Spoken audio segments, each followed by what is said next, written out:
Welcome to Chillin' 101. We hope this video helps. In this video, I will explain how to play chess with myself. This unique approach offers a fantastic way to improve your game without needing an opponent.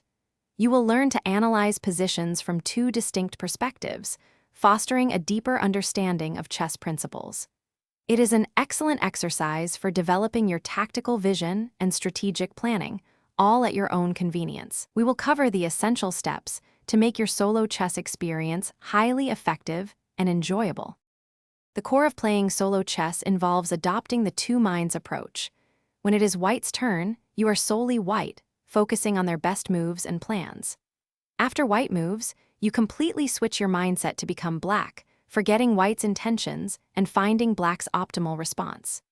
This mental discipline is crucial for an unbiased game, ensuring you challenge yourself effectively and avoid favoring one side. It truly simulates a game against a distinct opponent.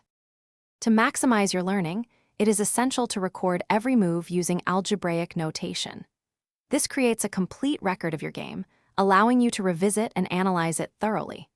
After the game, you can objectively review each decision, identifying where one side gained an advantage or made a mistake. This post-game analysis is invaluable for understanding your thought processes and improving your strategic and tactical understanding for future games.